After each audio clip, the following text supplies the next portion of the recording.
राजस्थान के अलवर जिले में एक ऐसी जगह है जहां सूरज ढलने के बाद लोग रुकते नहीं, बस भागते हैं। एक ऐसी जगह जहां रात आते ही वक्त मानो रुक सा जाता है।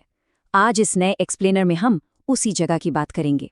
भारत का सबसे बदनाम, सबसे खौफनाक खंडर, भांगड़ किला। चलिए इस रहस्य को थोड़ा और करीब से समझते हैं। अब सबसे बड़ा सवाल तो यही है ना कि आखिर इसमें इतना डरने वाली क्या बात है। जरा इस नोटिस बोर्ड पर गौर कीजिए।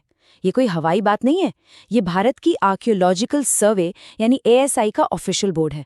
साफ साफ लिखा है, सूर्योदय से पहले और सूर्यास्त के बाद प्रवेश वर्जित है। पूरे देश में भांगड़ी इकलौती ऐसी जगह है जहां सरकार ने खुद रात में रुकने पर लीगल बैन लगाया हुआ है। आखिर ऐसी क्या चीज है जो अंधेरा होने के बाद वहां बाहर आती है?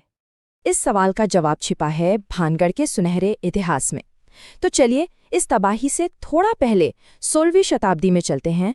साल था 1573। अमेर के राजा भगवंत दास ने अपने बेटे माधो सिंह के लिए इस किले को बनवाया था। और पता है, ये कोई मामूली गांव नहीं था। अरावली की पहाड़ियों के बीच बसा ये एक बेहद विशाल, आबाद शहर था। यहाँ 9000 से भी ज्यादा घर थे। सोचिए कितनी चहल पहल होती होगी यहाँ। बड़े बड़े बाजार, मंदिर और जिंदगी बिल्कुल अपनी रौनक पर थी। अगर हम इसकी टाउन प्लानिंग देखें ना, तो वो अपने आप में एक अद्भुत आर्किटेक्चरल मार्वल थी।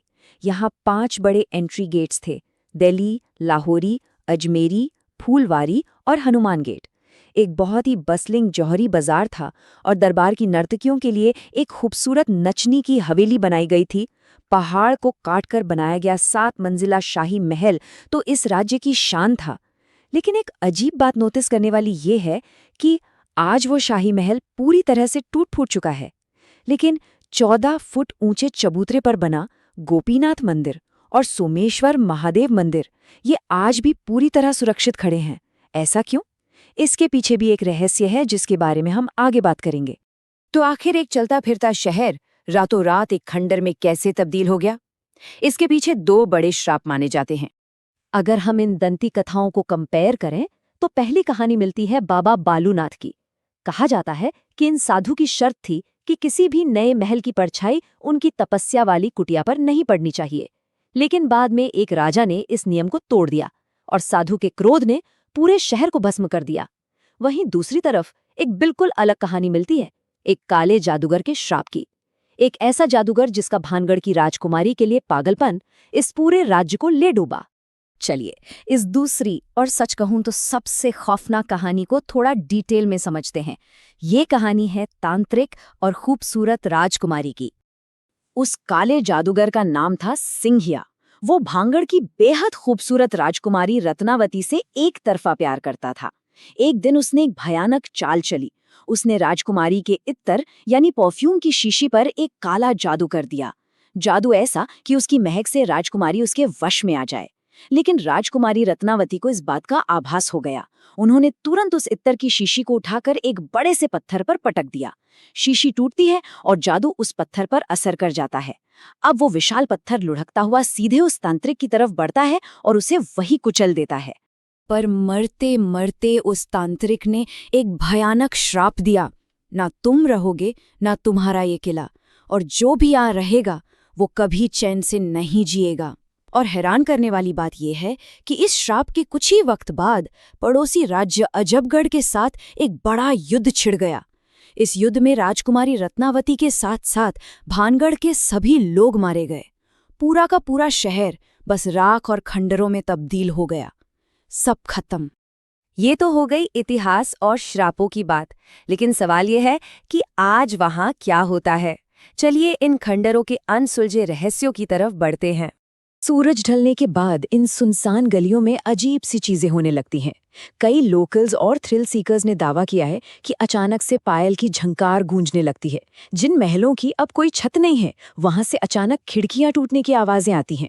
अब इसको और गहराई से समझने के लिए एक मॉडर्न दौर की रिपोर्टेड घटना पर गौर करते हैं। साल 2019 में अर्जुन और प्रिया नाम के 2 लोग रात के अंधेरे में किले में दाखिल हुए। उन्होंने बताया कि उन्हें मंदिर के पास सफेद कपड़ों में एक औरत दिखी जो बिना पल के झपकाए उन्हें घूर रही थी। अचानक फोन पर एक अनजान नंबर से मैसेज आया: बाहर निकलो, अभी, भागते वक्त अर्जुन को अपनी मरी हुई मौसी की आवाज सुनाई दी, जो पूछ रही थी, कहाँ जा रहे हो? ऐसा लग रहा था जैसे किले की दीवारें जिंदा हो गई हों। और सच बताऊं तो अगले दिन अर्जुन के हाथ पर एक अजीब सा पंजे का निशान पाया गया था। इन सब डराने वाली बातों के बीच एक बहुत ही रोचक पहलू छिपा है। सोमेश्वर मंदिर के स्थानीय पुजारी का मानना है कि यहाँ आत्माओं का होना बिल्कुल सच है, लेकिन वो कहते हैं कि सारी भटकती आत्माएं उस टूटे हुए ऊपरी शाही महल में ही कैद हैं। वो इन पवित्र मंदिर के दायरे में प्रवेश कर ही नहीं सकती। उनके मुताबिक स्थानीय देवता भूमिया जी एक अदृश्य दीवार बनकर उन्हें रोकते हैं। शायद यही सबसे बड़ी वजह है कि यहाँ के मंदिर आज भी सही सलामत हैं, जबकि पूरा महल खंडर बन चुका है। अगर आज वहां जाया जाए तो एक अलग ही नज़ारा मिलता है। दिन के वक्त ये एक बेहद सुंदर पिकनिक स्पॉट होता है। खूब सारे टूरिस्ट आते हैं, इतिहास देखते हैं, अरावली की वादियों का मजा लेते हैं, तस्वीरें खींचते हैं और हंसते मुस्कुराते वापस चले जाते हैं। लेकिन रात होते ही बिल्कुल सन्नाटा। सरकार के सख्त आदेश पर यह जगह पूरी तरह वीरानी में डूब जाती है।